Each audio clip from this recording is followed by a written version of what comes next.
Hi friends, ఈరోజు వీడియోలో నేను మీతో ఎంతో రుచికరంగా ఉండే రొయ్యల వేపుడు ఎలా తయారు చేసుకోవాలో చూపిస్తానండి. బ్యాచిలర్స్ కూడా సింపుల్ అండ్ ఈజీగా ఈ ప్రాసెస్లో తయారు చేసుకోవచ్చు. ఈ రెసిపీ కోసం నేను ఇక్కడ ఒక బౌల్లోకి నీట్గా శుభ్రం చేసి పెట్టుకున్న 1/2 kg రొయ్యలను అయితే తీసుకున్నానండి.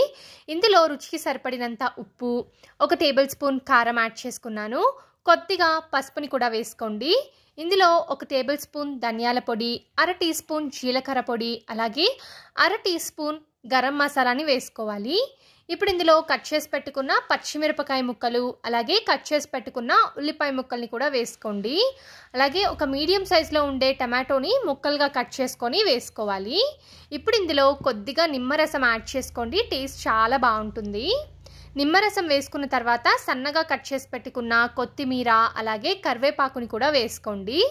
ఇలా ముందుగానే వేసుకోవడం వల్ల ఫ్లేవర్స్ అంతా కూడా రొయ్యల్లోకి పట్టి చాలా టేస్టీగా ఉంటుంది. ఇప్పుడు ఇందులో 1 టీ స్పూన్ ఆయిల్ కూడా వేసుకొని ఇవన్నీ కూడా రొయ్యలకి పట్టేటట్టు బాగా కలిపేసుకోవాలండి. చూస్తున్నారు కదా, వీడియోలో చూపించిన విధంగా మొత్తం అన్నిటినీ కూడా బాగా మిక్స్ చేసుకోవాలి. ఇలా మిక్స్ చేసుకున్న తర్వాత ఒక 10 నుంచి 15 నిమిషాల పాటు మ్యారినేట్ చేసుకోండి, సరిపోతుంది. ఎక్కువసేపు మ్యారినేట్ చేయాల్సిన అవసరం కూడా ఏమీ లేదు. ఒక 15 నిమిషాల తర్వాత స్టవ్ ఆన్ చేసుకొని పాన్ పెట్టుకోండి. అందులో ఒక 2 టేబుల్ స్పూన్ల నూనెని వేసుకోండి. నూనె వేడెక్కిన తర్వాత గరం మసాలా దినుసులు యాడ్ చేసుకొని ఫ్రై చేసుకోవాలి. ఇవి వేగిన తర్వాత ముందుగా మనము కలిపి పెట్టుకున్న రొయ్యల మిశ్రమాన్ని ప్యాన్లో వేసుకొని ఒకసారి బాగా కలుపుకోవాలండి. ఇలా కలుపుకుంటూ 2 నిమిషాల పాటు కుక్ చేసుకోండి.